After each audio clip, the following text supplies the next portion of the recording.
we're going to talk about something you've definitely felt but probably couldn't put a name to: the hallucination of understanding. You know that moment? You're in a meeting, you're explaining everything perfectly, but the more you talk, the less people seem to hear. We've all been taught that clarity comes from being thorough, right? From adding more and more context. But what if that's not just wrong? What if that's the very thing that's sabotaging your impact? In this explainer, we're going to dismantle that lie and install a brand new operating system for your communication: the saliency engine.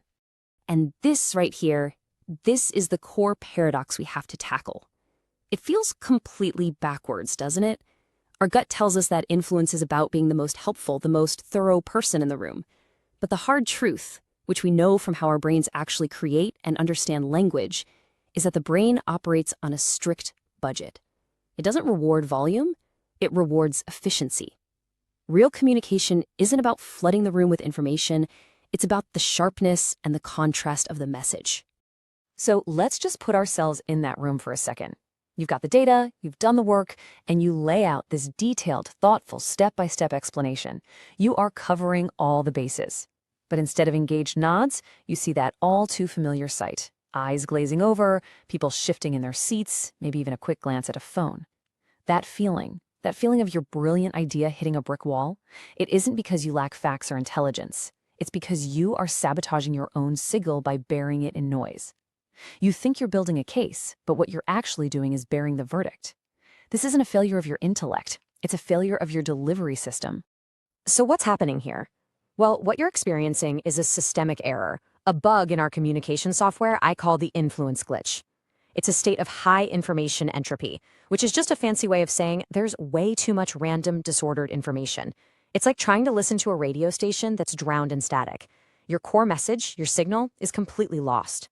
See, most of us think that because we have the facts, we automatically have the floor.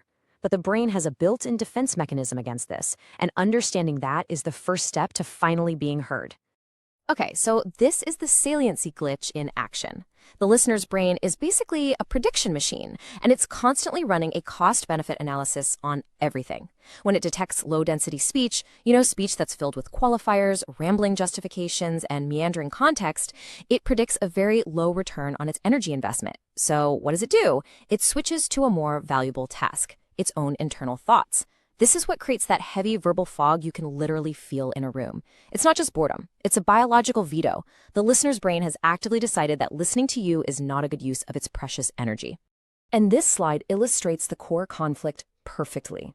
Your goal, your intention is to be thorough, to leave zero room for misunderstanding. But the listener's brain isn't judging your intentions, it's auditing your efficiency. And from a purely biological standpoint, decoding your long-winded, high-entropy explanation is metabolically expensive.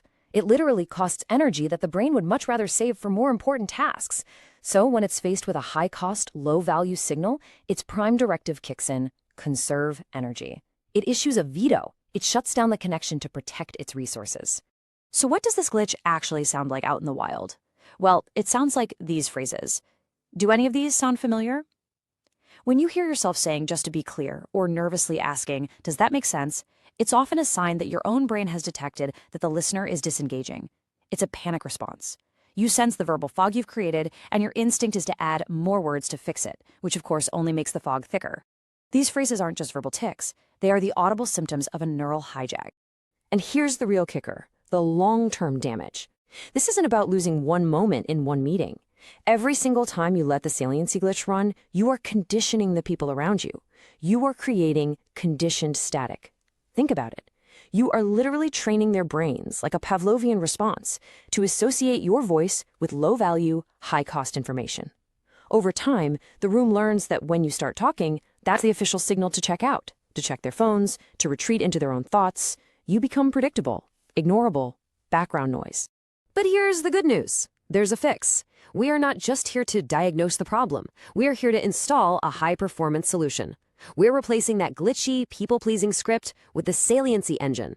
And this isn't about memorizing speeches or learning clever new words. No, this is a fundamental system upgrade for your communication.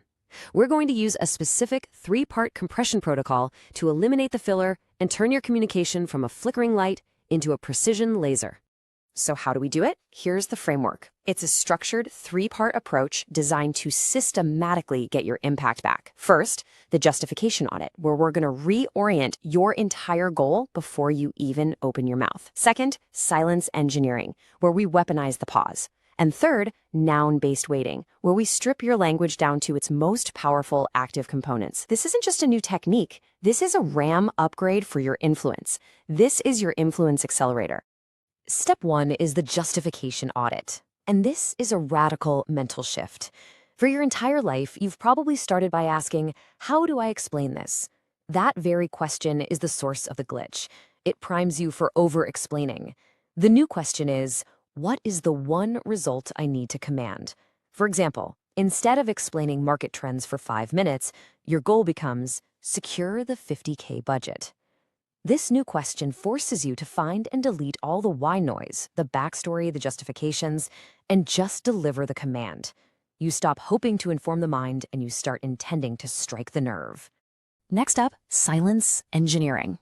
We've all been conditioned to see silence in a conversation as awkward, right? A social threat, a void that must be filled immediately. This protocol reframes silence completely. It is not a gap to be feared, it's a tool to be engineered. You stop waiting for your turn to talk, and you start owning this space between the words, because it's in that space that the listener's brain can actually process your signal. You're giving them the quiet they need to stop that brain veto and actually hear you. So how do you engineer silence? It is this simple: 3 seconds. Before you answer a question, before you make your core point, you introduce a deliberate 3-second pause while holding eye contact. This does 2 critical things. First, it kills your filler words, the ums, the ahs, the you-knows, that just scream low-density speech to the listener's brain. And second, it creates powerful contrast. It makes whatever comes next feel deliberate, weighted, and important. Your silence literally becomes more powerful than your words. And the final step is noun-based weighting. This is where we get surgical with the language itself. You stop decorating the message with soft, apologetic language like, I just wanted to say, or I feel like maybe we should consider, and you start hunting the outcome. You strip your sentences down to their core components, strong nouns and active verbs. It's the difference between spraying water from a garden hose and firing a single high-pressure jet that hits the target dead on. So this all sounds good, but why does it work so damn well? This isn't just some collection of communication tricks. It's a system rooted in the fundamental operating principles of the human brain. We're about to look at the neurobiology that makes the saliency engine not just a good idea, but a biological necessity for anyone who wants to have real impact. The answer lies in a principle called sparse coding. Just think of it like this. Your brain is an incredibly efficient computer. It does not want to run a huge, complex, energy-draining program to understand something simple. It prefers a short, elegant piece of code that gets the job done fast. Sparse coding is the brain's native compression software. To save energy, it represents complex information using the smallest number of active neurons possible. It is fundamentally built to prioritize signals that are efficient, signals that are high contrast and low energy. When you use the compression protocol, you're not trying to trick the brain. You are finally speaking its native language. And just look at the difference this makes in the listener's cognitive load. On the left, you've got explanatory depths, our old, noisy, high-entropy method. It demands a huge amount of metabolic energy from the listener just to figure out what you're saying. And on the right, you have saliency striking, the output of the saliency engine. The cognitive cost plummets. When you shift from explaining to striking, you are manually lowering the energy cost for them to pay attention to you, which makes it almost effortless for them to grant you their focus. You make it easy for them to agree with you. And this is the identity shift that comes with mastering this system. You are no longer a passive victim of awkward silences or a slave to the anxiety-driven need to fill every moment with noise. You become the chief executive of the signal. You move from a state of hoping to be heard to a state of architectural authority, where you are actively designing the conditions where being heard is the natural, inevitable result. Okay, theory is done. Let's move from understanding the system to activating it. I want to give you a clear, immediate way to implement this protocol today. This is not about months of practice. You can run your first diagnostic on your very next interaction and see an immediate result. Let's configure your saliency engine right now. Here is your user manual for today. First, identify your hiss. What are the top 3 filler words or phrases you use when you're nervous? Sort of. Write them down. Second, execute the silence shift. For your next 3 conversations today, you are not allowed to answer immediately. You must take a breath and count to 3 in your head while holding eye contact. Third, use the noun sieve. Open your email drafts right now and find one sentence that starts with, "I just wanted to check in," or "I feel like." Delete that part and lead with a direct action. Strike the signal. And let's be crystal clear about the objective here. This protocol is not about adding more work or stress to your plate. It's about eliminating the massive amount of wasted energy you currently spend fighting the fog you create. The goal is to get to the end of the day and realize that for the first time, you didn't grind harder, you saw deeper. You had more impact with less effort because that internal noise, that old people-pleasing script, finally stopped lying to you. So let's bring this all home. We've diagnosed the glitch that keeps you from being heard, we've installed the engine to fix it, and we've run the first diagnostic. Now it's about embedding this core principle so it becomes second nature. It's time to stop talking and start striking. If you take absolutely nothing else away from this, let it be this. Influence is an engineered contrast, not a volume game. You cannot outperform a noisy radar by simply turning up the volume. The biology of the listener's brain will always win, and it is designed to relegate noise to the background. Your impact isn't a personality trait you're born with, it is a hardware problem. It's about improving your signal-to-noise ratio. And that leaves us with one final thought, a mantra for this new way of operating. Greatness isn't about how much you can say, it's about how much you can compress until only the essential remains. Your challenge, starting now, is to take this forward, sieve the filler, engineer the pause, find the one strike word that commands the result you want. Because once you master this, your communication becomes an unstoppable, high-resolution force. Strike the signal to claim the impact.